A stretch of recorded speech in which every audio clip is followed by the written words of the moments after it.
So guys हम glucagon का action देख रहे थे।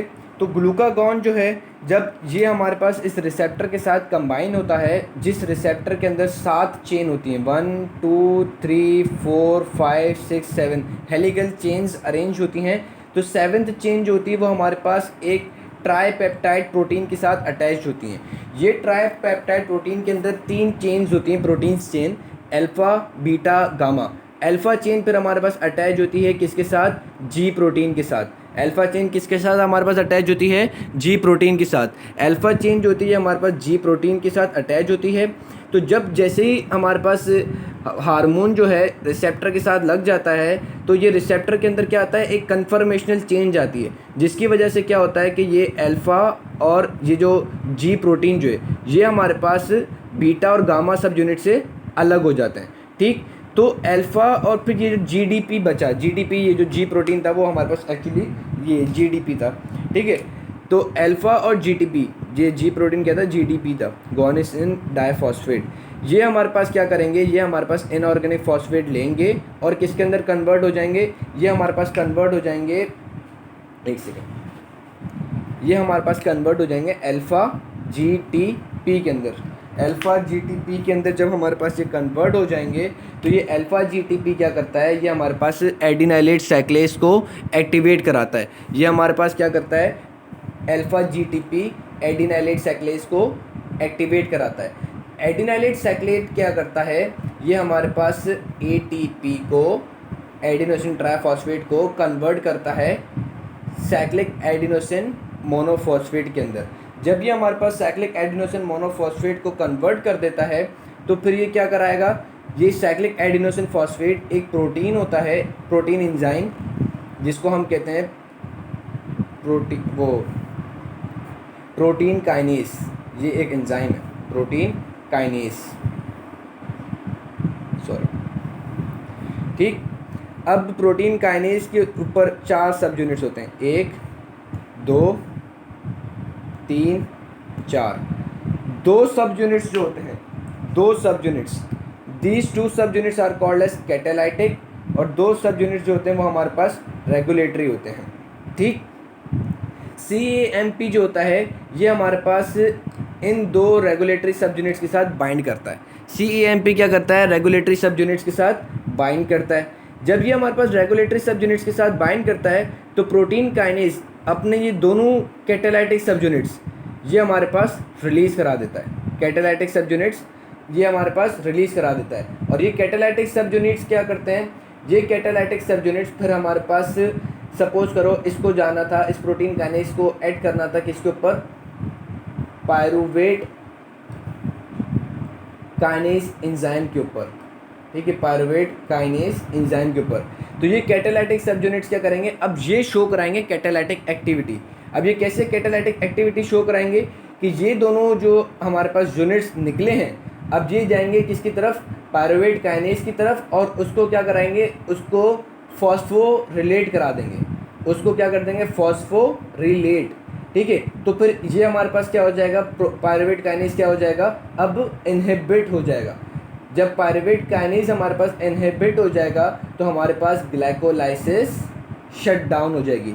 तो ग्लूकागॉन का काम क्या था कि उसको ग्लाइकोलाइसिस शट डाउन करवानी थी। उसने क्या किया, इस रिसेप्टर मीडिएट एक्शन के थ्रू अपना काम प्रोसीड कराया। उसने पहले क्या किया, उसने पहले सबसे पहले एडिनाइलेट साइक्लेट कि वो एक्टिवेट करवाया, जो कि हमारे पास सेकंड मैसेंजर सिस्टम था।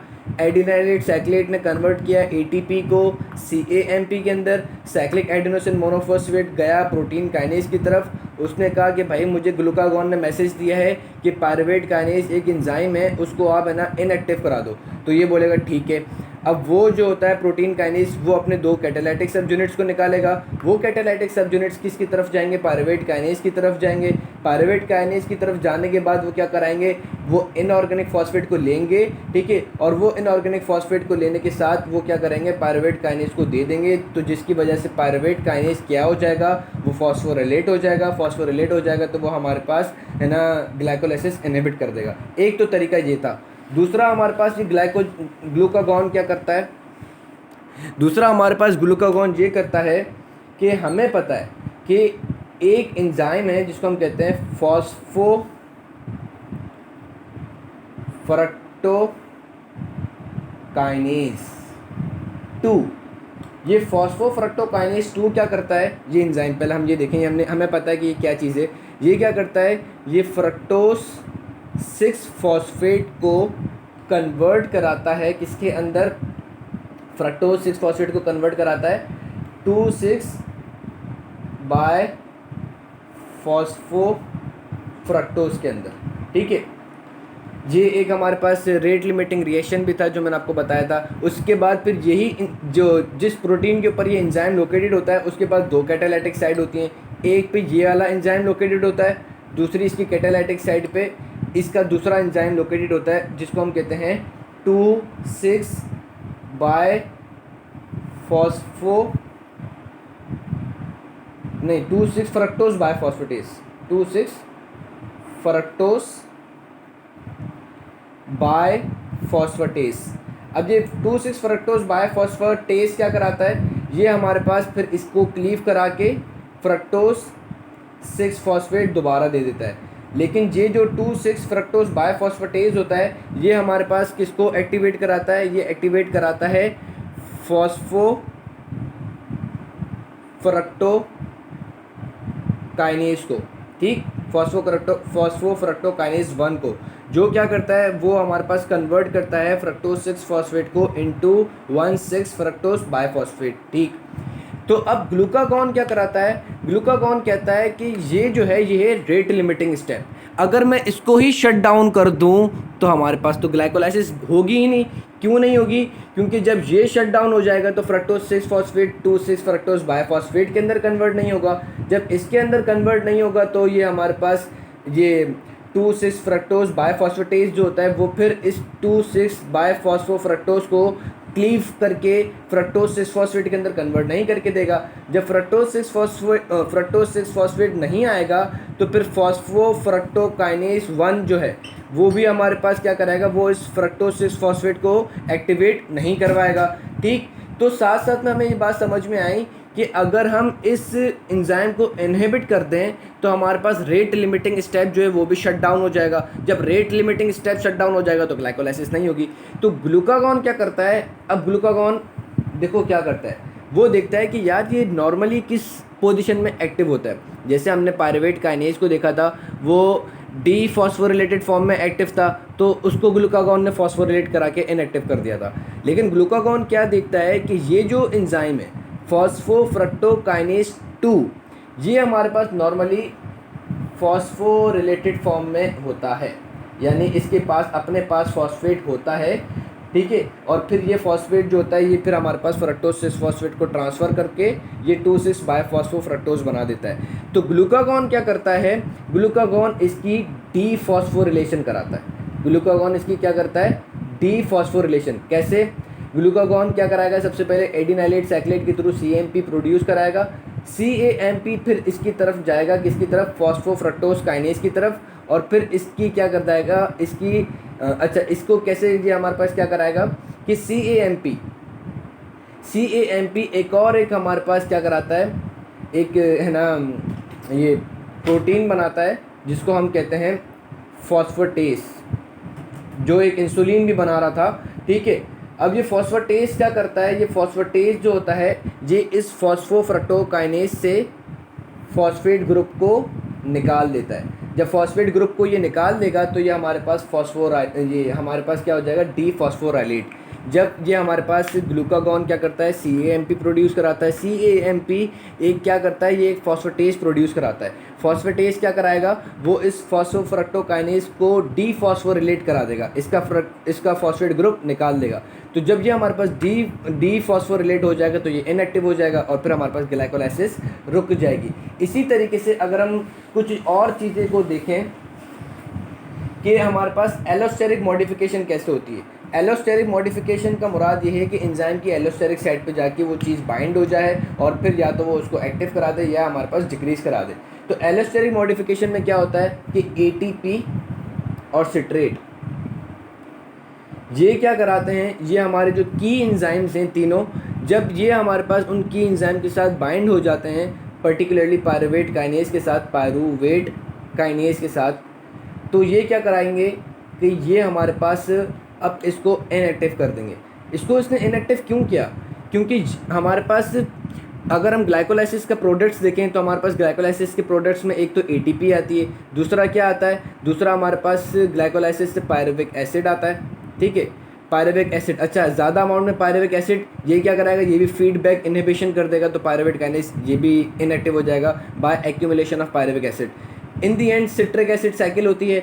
सिट्रिक एसिड साइकिल के अंदर हमारे पास ये है ना सिट्रेट बनता है। तो ये सिट्रेट भी क्या करता है, ये सिट्रेट अगर ज़्यादा क्वांटिटी में, तो ये भी क्या कराएगा कि पायरुवेट काइनेज को इनहिबिट करा देगा कि भाई तुम ज़्यादा जो है हमारे पास पायरुविक एसिड ना भेजो, ताकि हमारे पास ये जो सिट्रेट एक्सेस अमाउंट में मौजूद है ये ही खाली क्लीव हो जाए, तो हमारे पास नॉर्मल एक लेवल आ जाए। ठीक, तो हमारे पास ये सिट्रेट एटीपी ये क्या करते हैं, ये फीडबैक इनहिबिशन करते हैं, जिसकी वजह से हमारे पास क्या होता है कि एक्सेस अमाउंट में हमारे पास पायरुविक एसिड प्रोड्यूस नहीं होता। उसके बाद एडिनोसिन मोनोफॉस्फेट एएमपी, ये क्या होता है, ये हमारे पास जब एटीपी बहुत ज़्यादा क्लीव हो रही होती है तो उसके साथ एटीपी एडीपी भी बनाता है और हमारे पास एएमपी भी बनाता है। ठीक है, तो जब बहुत ज़्यादा एटीपी हमारे पास यूटिलाइज हो जाए, यानी कि हमने बहुत ज़्यादा मसल ने एक्सरसाइज वगैरह कर ली है, ठीक है, या हाइपोक्सिक कंडीशन हो गई है, जिसकी वजह से क्या हो रहा है कि आपने बहुत ज़्यादा एटीपी यूटिलाइज कर ली है, तो आपके पास क्या आ जाएगा, एएमपी। अब एएमपी का मतलब ये है कि आपकी बॉडी में एनर्जी की बहुत अब कमी होने लग रही है। क्यों? क्योंकि आपकी सारी एटीपी अब जो है वो यूटिलाइज हो सकी है, यूटिलाइज हो चुकी है। तो एएमपी क्या करता है, ये एएमपी हमारे पास एलोस्टेरिक साइड पे जाएगा पायरुवेट काइनेज के, और इसको बोलेगा कि भाई देखो अब हमें ना भाईजान हमें एटीपी की ज़रूरत है, तो आप एक काम करो कि फॉस्फोइनोल पायरुविक एसिड से आप कन्वर्ट करा दो किसको, पायरुविक फॉस्फोइनोल पायरुवेट को, पीईपी को, फॉस्फोइनोल पायरुवेट को आप कन्वर्ट करा दो पायरुविक एसिड के अंदर, साथ साथ में एक एटीपी भी दो। ठीक है, ताकि ये पायरुविक एसिड की हमारे पास तीसरी साइकिल में जाए। ठीक है, और हमारे पास एटीपी जो है बॉडी को मिल जाए। ठीक, तो ये एक हमारे पास एलोस्टेरिक रेगुलेशन थी। नाउ हमारे पास अब कुछ साइकिल्स, कुछ इफ़ेक्ट्स और साइकिल्स को हमें डिस्कस करना है जो कि रिलेटेड है ग्लाइकोलाइसिस से। ठीक है, पहला इफेक्ट जो कि है हमारे पास पैस्चरर इफेक्ट। पैस्चरर इफेक्ट क्या होता है, ये एक्चुअली हमारे पास ऐसा इफेक्ट होता है कि जब हमारे पास बैक्टीरिया वगैरह या कोई भी मसल सेल या कोई भी हमारा बॉडी का सेल, जब हमारे पास वो प्रेफर कर रहा होता है खाली ग्लाइकोलाइसिस को, खाली किसको प्रेफर कर रहा होता है, ग्लाइकोलाइसिस को, और ग्लाइकोलाइसिस के बाद वो क्या करता है कि छोटी सी दो मतलब 4 एटीपीज दे दी, सपोज करो उसने 4 एटीपीज दे दी ग्लाइकोलाइसिस से, उसके बाद जो इसका NADH होता है, NADH जो इस ग्लाइकोलाइसिस में बनता है, ये हमारे पास इलेक्ट्रॉन ट्रांसपोर्ट चेन में बहुत कम जा रहा होता है, क्योंकि जो बैक्टीरिया वगैरह होते हैं ये हमारे पास फर्मेंटेशन के लिए अडॉप्टेड होते हैं। ठीक, और जैसे रेड ब्लड सेल्स वगैरह हो गए। ठीक है, तो जब हमारे पास ये इलेक्ट्रॉन ट्रांसपोर्ट चेन में नहीं जाता, तो फिर ये क्या करता है, ये हमारे पास है ना, जब ये इलेक्ट्रॉन ट्रांसपोर्ट चेन में नहीं गया तो फिर ये हमारे पास NADH2 किस में कन्वर्ट हो जाता है, NAD के अंदर, by the help of formation of lactic acid. ठीक, तो जब अगर हमारे पास ऑक्सीजन बहुत ज़्यादा आ जाए, किसके अंदर, बहुत ज़्यादा ऑक्सीजन हमारे पास आ जाए उन सेल्स के अंदर जिसके अंदर हमारे पास माइटोकॉन्ड्रिया है, लेकिन वो लोग क्या कर रहे थे, वो लोग लैक्टिक एसिड फॉर्मेशन की तरफ ज़्यादा जा रहे थे, like they were not more prone towards going in TCA cycle. वो TCA साइकिल की तरफ ज़्यादा जाना नहीं चाह रहे थे। क्यों? क्योंकि वो समझते थे कि यार अभी ऑक्सीजन इतनी है नहीं, और NADH को हम कैसे TCA साइकिल के अंदर भेज दें, अगर वहाँ भेजेंगे तो इलेक्ट्रॉन ट्रांसपोर्ट चेन में ऑक्सीजन इतनी नहीं है, तो वो हमारे पास NADH जो है वो NAD के अंदर कन्वर्ट नहीं होगा और हमारी ग्लाइकोलाइसिस भी रुक जाएगी। सो दे वर प्रेफरिंग लैक्टिक एसिड मोर। तो अब जब हमारे पास ऑक्सीजन बहुत ज़्यादा आ जाएगा, तो अब हमारे पास क्या हो जाएगा कि जब ऑक्सीजन बहुत ज़्यादा आ जाएगा तो ये जो NADH2 जो है ये फिर अब हमारे पास इलेक्ट्रॉन ट्रांसपोर्ट चेन के अंदर जाएगा, और फिर हमारे पास क्या होगी कि हमारे पास ATP production from electron transport chain ज़्यादा होगी, यानी कि हमारे पास ज़्यादा ग्लूकोज की कंसंट्रेशन आ जाने की वजह से हमारे पास मोर ग्लाइकोलाइसिस से जो ATP मिल रही थी, अब वो मोर ATP है ना ग्लाइकोलाइसिस से नहीं मिलेगी, वो हमारे पास कहाँ से मिलेगी, इलेक्ट्रॉन ट्रांसपोर्ट चेन से मिलेगी। सो हमारे पास ग्लाइकोलाइसिस क्या हो जाएगी, थोड़ी स्लो हो जाएगी। क्यों स्लो हो जाएगी? कि जो इसमें से NADH2 मिल रहा था पहले वो जाएगा इलेक्ट्रॉन ट्रांसपोर्ट चेन के अंदर, उसके बाद वो ज़्यादा से ज़्यादा ATPs देगा। अगर उसने 10 ATP दे दी वहाँ पर जाके और बॉडी की नीड पूरी हो गई, तो फिर दोबारा ग्लाइकोलाइसिस नहीं होगी। सो पास्चरर इफेक्ट सेज कि अगर हमारे पास ऑक्सीजन की कंजम्पशन ज़्यादा हो जाए तो सेल की जो है वो ग्लाइकोलाइसिस थोड़ी स्लो हो जाती है और ATP production production from electron transport chain increase हो जाती है। इसी का एक और काउंटर पार्ट इफेक्ट जो है जिसको हम कहते हैं crab battery effect, crab battery effect. ये क्या करता है, ये क्रैब बैटरी इफेक्ट जो है ये क्या कहता है कि भाई सपोज करो कोई सेल है, ठीक है, जो कि हमारे पास क्या करता है कि जो हमारे पास एडाप्टेड होता है कि वो बहुत ज़्यादा एटीपी वगैरह जो है वो हमारे पास है ना प्रोड्यूस कर रहा होता है, कहाँ से, टीसीए साइकिल से या इलेक्ट्रॉन ट्रांसपोर्ट चेन से, ठीक है। इसको एक सेकंड में कंटिन्यू करता हूँ। So I was telling Crabtree effect, इसमें ये होता है कि जो सेल हमारे पास है ना एडाप्टेड होता है कि वो बहुत ज़्यादा एटीपी प्रोड्यूस करता है from dicarboxylic acid cycle and electron transport chain.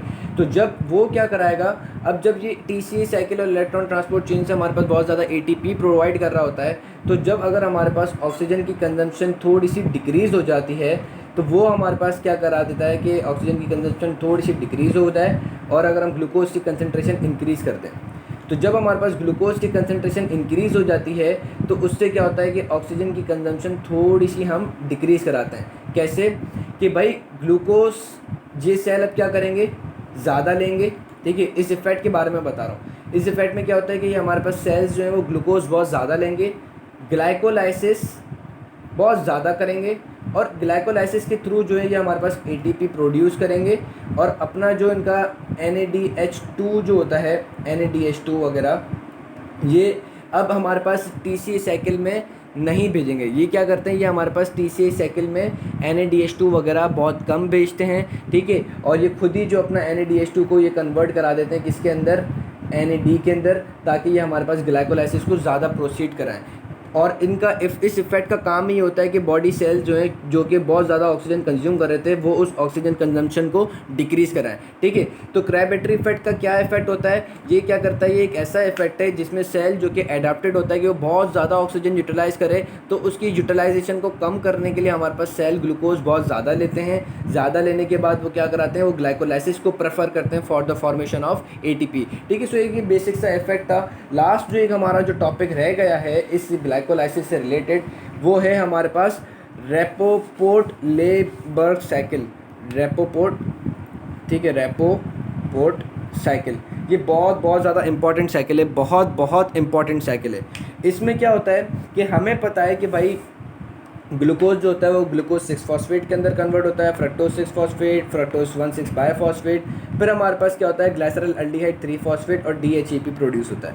अब सीन मजे का है, ये जब ग्लाइसरल एल्डिहाइड 3-फॉस्फेट हमारे पास प्रोड्यूस हो जाता है तो हमारे पास रेड ब्लड सेल्स के अंदर क्या होता है कि हमें एक्सेस अमाउंट में ATP की टॉक्सिसिटी से, एक्सेस ATP टॉक्सिसिटी से बचाने के लिए, ठीक है, और एक प्रोडक्ट बनाने के लिए जिसको हम कहते हैं 2,3-BPG, जो कि हमारे पास हेल्पफुल होता है फॉर ऑक्सीजन अनलोडिंग, यानी कि ऑक्सीजन को डिलीवर करवाता है फ्रॉम हेमोग्लोबिन टूवर्ड्स टिश्यूज़, ठीक है। तो हमें एक प्रोडक्ट बनाना होता है 2,3-BPG, ठीक है, ताकि RBCs क्या कर सकें कि RBCs जो हैं वो ऑक्सीजन की अनलोडिंग करवा सकें हेमोग्लोबिन से टुवर्ड्स द टिश्यू, ठीक है। तो अब हमें दो चीज़ें करनी है, मतलब हम दो चीज़ें देखनी है कि हमें एक तो एक्सेस ATP की टॉक्सिसिटी से बचाना है और एक 2,3-बायोफॉस्फोग्लाइसरेट की प्रोडक्शन करानी है।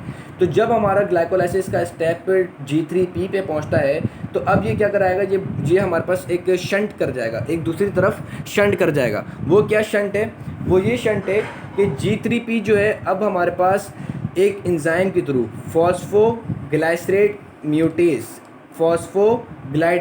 म्यूटेज, ठीक है। अच्छा सॉरी, एक मैंने मिस्टेक कर दी, ग्लाइसरल एल्डिहाइड 3-फॉस्फेट से हमारे पास ग्लाइसरल एल्डिहाइड 3-फॉस्फेट डिहाइड्रोजिनेज से हमारे पास ये प्रोडक्ट आ जाएगी 1,3-बायोफॉस्फोग्लाइसरेट, ठीक है। 1,3-बायोफॉस्फोग्लाइसरेट के बाद हम हमारे पास ये है ना फॉस्फोग्लाइसरेट म्यूटेज ऐड करेगा।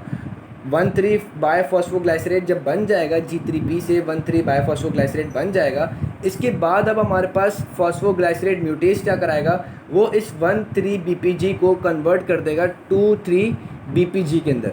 1,3-BPG को कन्वर्ट कर देगा किसके अंदर, 2,3-BPG के अंदर। और अगर देखेगा कि भाई बॉडी के अंदर अभी रेड ब्लड सेल्स के अंदर ATP का लेवल पहले ही बहुत ज़्यादा है, तो वो इस 2,3-BPG को रहने देगा और फिर ये 2,3-BPG जो है वो हेमोग्लोबिन के ऊपर जाएगा, हेमोग्लोबिन की जो हमारे पास टॉट फॉर्मेशन होती है उसके साथ एक टॉट स्टेट होती है, उसके साथ जाके अटैच होगा। अटैच होने के बाद वो क्या कराएगा, वो उसकी हेमोग्लोबिन की कन्फर्मेशन को चेंज करवाएगा और ऑक्सीजन डिलीवरी करवा देगा टूवर्ड्स द टिश्यूज़। तो हाइपोक्सिया वगैरह जब हमारे पास होता है, जब ऑक्सीजन की कंसनट्रेशन डिक्रीज़ हो जाती है तो हमारे पास ये 2-3 बीपी जो होता है ये हमारे पास बढ़ जाता है। या आप हाई एल्टीट्यूड्स वगैरह में जाते हो जहाँ आपको टिश्यूज़ को ऑक्सीजन की डिलीवरी ज़्यादा करवानी होती है, तो हमारे पास ये 2-3 बीपीजी की फॉर्मेशन ज़्यादा होती है। ठीक हो गया।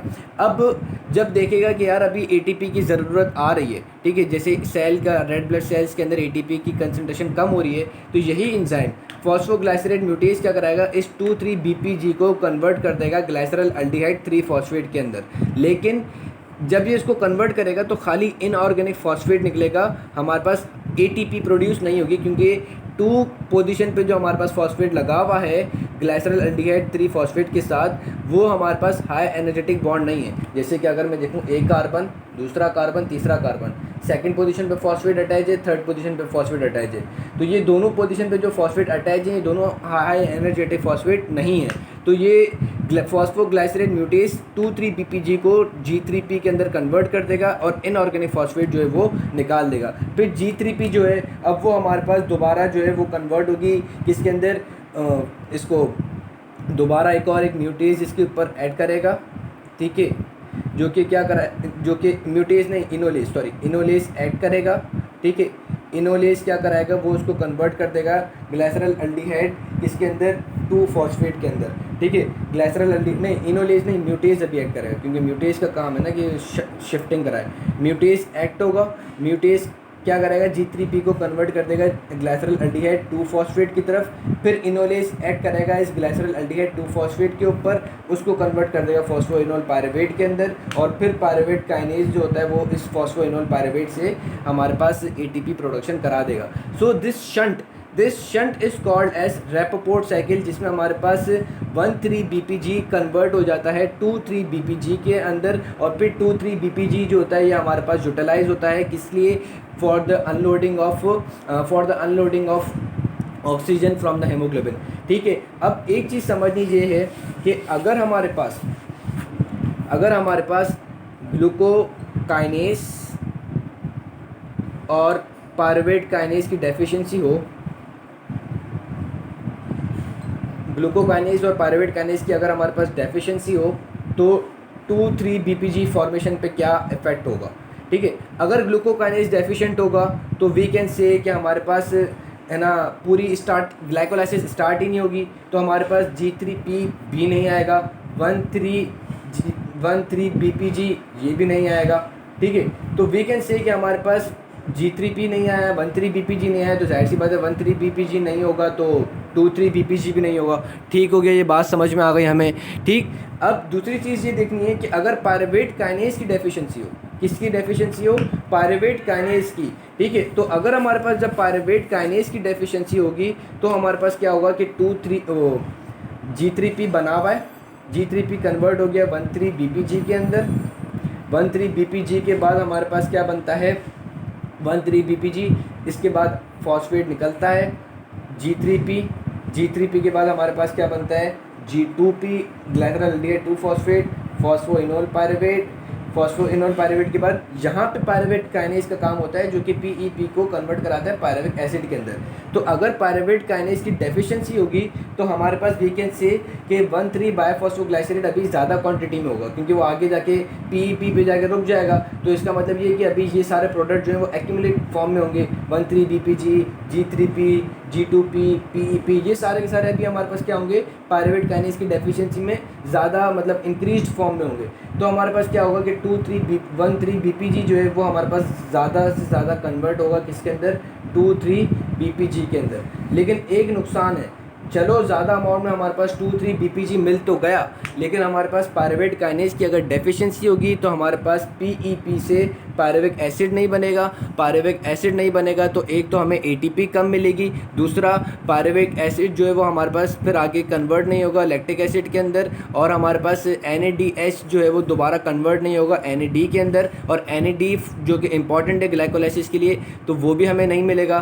सो इस तरीके से होगा क्या कि RBCs जो है आरबीसीज के अंदर अब हमारे पास ग्लाइकोलाइसिस शट डाउन हो जाएगी। तो हमारे पास क्या होगा कि जब ग्लाइकोलाइसिस शट डाउन हो जाएगी तो क्या हो जाएगा कि आरबीसीज के जो सेल्स हैं, आरबीसीज के जो सेल्स जो हैं वो क्या हो जाएंगे, डीनेचर्ड हो जाएंगे। So this was all about glycolysis. इंशाल्लाह from the next lecture we will continue Krebs cycle.